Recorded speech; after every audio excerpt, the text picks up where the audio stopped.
Hello everybody and welcome back to the channel. Today we're going to take a look at a multi-module. If you follow my channel, you know that I use a Devo 10 and inside it has a multi-module and it allows me to fly things like this. This was actually my first quad. See, look at this terrible paint job I did. I did that so I could keep the line of sight a little better. And then I didn't do a very good job there. But SEMA X5C, perfectly acceptable, good starter quad. Good fun. You can also fly other things like this one and other quads you might find. But you can also bind DSM, you can also bind flysky with this multi-module. The downfall of the multi-module that's in here is it requires you to open the case and you have, it's somewhere between 8 and 12 wires you have to solder, both to the module and to the PCB on the board itself. So that requires a bit of work, but I did it because I wanted to be able to fly a bunch of different things. I wanted to use one radio, and I found that I liked this radio. I also have a Devo 7E that also has the same multi-module in it, and so I have two radios. What we're here for today, iRange IRX4. This is a multi-module in a bay that's made for the Taranis lineup. Now I have the X7, and you can see it's plainly printed on here. Hopefully this focuses for us. That this has the CC2500, the NRF24L01, the A7015, and the CYRF6936 modules all inside. Now there was a previous multi-module that you could get that would work on the Taranis, and it had a physical switch in the back. And I believe you had to turn that switch in order to get the different protocols, which it has, I thought that would be a little bit of more of a pain, but this one is all controlled by software. So we're going to take a look at it today. You can see it's not a 3D printed case. This is a molded case. It's nylon injected. It's got a couple clasps here on the side to lock in place. And it also comes with an antenna. I suspect this is not a high gain antenna, just a normal antenna. So your range isn't going to be as much as it might be with some other aftermarket antenna you get, but you can always put one of those on. It screws on there right like that. It is flexible.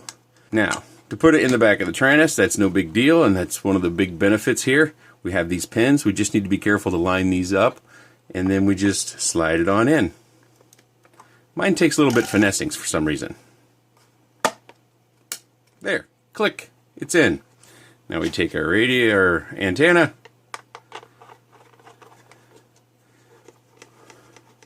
and you can see that that's pretty neatly done in there. We can fold this away for safekeeping. It's not likely that if you keep this in your case, you're going to need to take this antenna in and out. Besides the Taranis, the stock Taranis, unless you get the one that was recent release, like a special edition or something, it does have an antenna that you can unscrew, but most of the stock Taranis radios don't have a primary antenna that will unscrew. So that's the module installation. But now, my Taranis came with the stock firmware. You'll need to update the firmware. And we're going to walk through that real quick. But before we get that, one trick into getting into the bootloader on the X7, it's different on the, it's slightly different on the other Taranis radios, is you want to hold in these and then briefly touch the power button. I'm going to try it now. So now we're in the firmware. We can take our USB cable. The USB cable goes right in here down to the bottom. Got this little cover. I got the wrong cable. Surely you can identify in your Taranis which cable you'll need. I just didn't plug that in. Now it says USB connected. Let's jump to the computer. So if you're like me and you need to download the new firmware for your Taranis, you need to go to open-tx.org. We need to scroll down and we're going to click on News for the most recent edition. I would suggest you run at this time. It's RC18. So we click on that. We scroll down. And we see we have SD card contents, and then we have the OpenTX companion. And you just want to download the OpenTX companion. You'll install that on your Windows computer. If you don't have a Windows computer, they do have the Mac OS, and you also have the deb package for Linux and Ubuntu. Now we go into the SD card page, and you just want to locate your Taranis here. You can see we've got the Horus, the Taranis X7, the X9. I'm using the X7. So I'm going to go ahead and I'm going to download this zip file. And you can see that it's 27.1 megabytes and the companion is already set to go. So let's open the companion and we get this installation package here, and this is all stock. We just click agree, next, next, next, and it installs. And now we can leave this checkbox open so that we'll launch OpenTX when we're finished. We have the OpenTX companion now launched. We go into the settings, and you want to make sure you take and make a profile name. You want to have a radio type. You can just click here to select the different radio types. You want to check the box that says multi-module, and you want to make sure you're on mode 2 still, unless you're a mode 1 or a mode 3 or mode 4 flyer, and select the default channel order. You can select it to your preference. Of course, in our flight controllers, for the most part, with beta flight or clean flight, we can change this, but with the toy quads, we can't really. We'd have to change it on the radio in order to work properly. So select your default channel order, and then check these two boxes down here. Offer to write firmware to TX after download. So then we're OK, and then we click the download button. So you can see that I've already done this. Of course, I did this because I didn't want to start video recording this and have a failure. Maybe I got a module that doesn't work or something of that nature. You can click the button for check for updates to see what the latest one is, and then download firmware. It's going to save your bin file, so just select a folder of your choice, click the save button. It's going to download. Do you want to write the firmware to the radio now? Yes.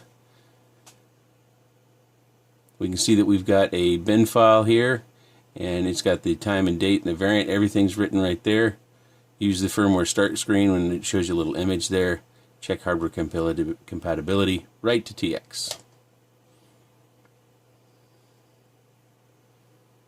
This won't take long, and eventually the close button will be enabled, and then we can close it. Now we're done. So now we've flashed our firmware. Let's go back to the radio. So when you're done flashing, all you need to do is just remove your USB cable, put our little flap back in down here at the bottom, go down to exit, and exit. It boots up, and you can see it didn't erase my model, so it saves your models and you're all set there. So you don't have to worry, at least in my case, I didn't have to worry about previous models I'd bound to this. The next thing you should probably do is you should make sure your channel order is as you expected. So you would want to press the menu button, and we want to go down here, go backwards. We're going to go, you see I have this set to TAER. You can set that to match what you did on the firmware. In a particular case, with this little vehicle, I found I needed to change the channel map, so I did that on this radio. But you may find yours different. And to change that, all you do is press this button, and then you rotate the dial through whatever it is you're looking for. Now, to bind a new model, say you're going to create a new model, and hopefully you know how to do that because you already have your Taranis. If you don't, there are many tutorials about the X7 and the X9 and the Horus available on YouTube. That's a separate video from this one. We press the menu button once, and you see I've got a few models here, and I'm going to go into the KT110 model here. I just press page to get into that. And you want to scroll all the way down here to the bottom, and you want to make sure you have the internal RF set to off, and you do that by rotating the dial. You can see you go through a bunch of different ones. Set that to off, and then down here you want to select multi module, which is just shortened for multi, and then you want to select the second one is your protocol. So in my case I'm using DSM, and then you have the subtype, which again in my case is the DSM-X, and I'm using 11 milliseconds for 2048. And I have bound this up already. And let's scroll through some of the protocols that are available in case you're not familiar with the different ones that might be there. We've got the Devo lineup, we've got the YD717, KN for WLtoys, SEMA X, I've got one of those, SLT, CX10, that's probably the Cheerson model. I think you'll also be able to bind your E010 and the E11S using this protocol. CG023, which I believe is this one. Bang Toys, eSky, oh, did I miss one? Nope. MT99XX, I'm not familiar with that one. MJXQ, we have a few models out there from them. I'm not familiar with Shinqi. FY326, I have a few models that meet that, I believe, as well. They're a lot older, though. Sorry, SFHSS J6 Pro. We've got FQ77, Asan. Oh, I missed one. Nope, maybe I didn't. Huntai. OLS. There's just, oh, I started reading those, and now we're just getting ridiculous. DM07, Those are pretty popular models, GW008 and the DM002. So you've got a host of different protocols that you're going to be able to use. Now you probably will have to do some research on your models that you're going to want to bind to this. This should bind a good many protocols, but those protocols will likely have to be ferreted out by others with specialized equipment to figure out what protocols they are, and the compatibility and the channel mapping and all the stuff that gets involved in it. If you've got a brand new model that's one of these and you're going to want to use it, it's probably going to take a little bit of time before the people that do that sort of research update OpenTX, and then you're going to have to update your radio, and in order to be able to have that protocol available to you, or the compatibility. I'm going to go back down here. Let me change that back to where it was. So I'm going to pull one of these models over here. We'll plug in a battery, and we'll just show that it works. So I've got the QX85 over here, a nice little brush model, fits nicely in the screen. This has got a DSMX receiver on it. Hopefully you can see that down in there. It's a solid red light on our satellite, so that does show that it's bound. So I arm it. Let me scoot this over just to touch so those props don't hit. See the blue light comes on? Voila, it works. Now the next part would be range, and that's going to vary. I've got two different models here. This one is a Lemon satellite. Let me unplug this battery. No need to have that sucking any juice. And then I've got this model which has an iRange receiver in here. These aren't reported to have great range, but we're going to give them a go. This is just kind of a clumpy little model. I never brought this to the channel. So let's take it down to the field and see what sort of range we get. Okay, we're going to do a little field test. It's pretty windy. It's those trees over here. That road is kind of a marker I'm using, and then that house is another marker. I don't know if you can see that way down there. That is approximately from where I'm at about 350 meters. So I'm going to get set up. We're going to take this, and we're going to take our Taranis with the iRange module in here, and we're going to fly and see how far we can go. Hopefully this turns out okay.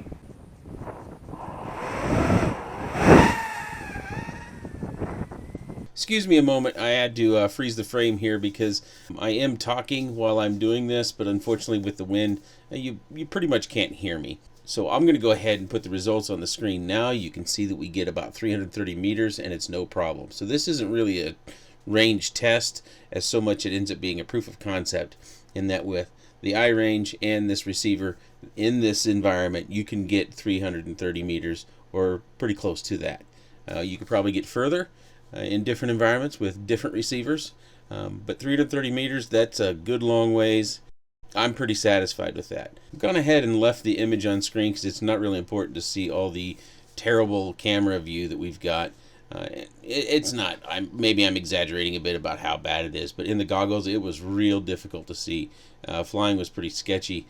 It's actually a little bit better, I think, in viewing it now than it was in the goggles. Those flashes, I think, were more predominant. Just off to our left here, we've got a little pond, so we go to the right of that, and we're nearing the house now.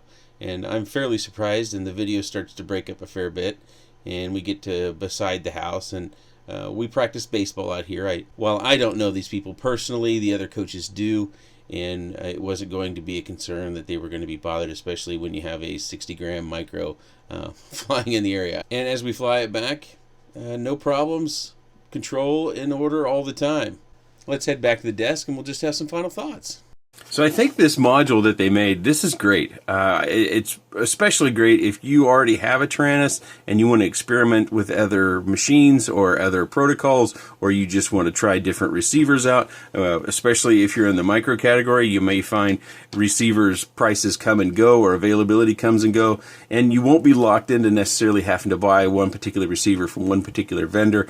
And when waiting on it, you'll be able to scour the internet and say, hey, you know, I've used that before and I know that that works, and I can get that receiver and it'll work just fine. If you want to fly a lot of these sort of vehicles, they come with very small remotes, or remotes that just don't feel as good in the hand, and you still like to fly these, you can pick up an X7 if you don't already have one, or an X9 or a Horus. You can get this module, pop it in the back, update your firmware like we've done today, and then you can fly retail grade vehicles like this with a hobby grade remote. And I think that's great. Flexibility is great. If you have any inclination of starting a YouTube channel, I think a multi-module is the way to go. I think you probably should get one. That way, if you have a vendor reach out to you and says, hey, we want to have this reviewed, you don't have to say, well, I need this particular one. Sometimes when we see machines launched, the vendor won't come out with all the popular protocols right away, especially in the RTF category. Take, for example, I think the Furious FPV Mosquito. When it initially launched, I think the DSM version was available first, and then the FR Sky version for Taranis came later, and I think still later maybe the flysky one came out. So if you have a multi-module, you won't have to necessarily wait for that vehicle that you're looking to review, or if you're just wanting to purchase a particular vehicle, you won't necessarily have to wait. The price for this at this time is $38, and it's very comparable to what I saw with the 4-in-1 module back when I bought it. I think it was in the $30 range. And this one, you don't have to do any soldering. You don't have to finagle. You don't have to open your case. I think it's dead simple. I think it's great. My personal opinion is having protocol flexibility is going to be great for this hobby. I hope that it allows more people to fly more things and do more experiments and enrich the hobby altogether, whether it's multi-rotors or planes or other sorts of vehicles. Multi-modules, I think, are great, and the development thereof I have to fully support. If you have any questions or comments about what we've done here today, please leave those in the section down below, and thanks for watching.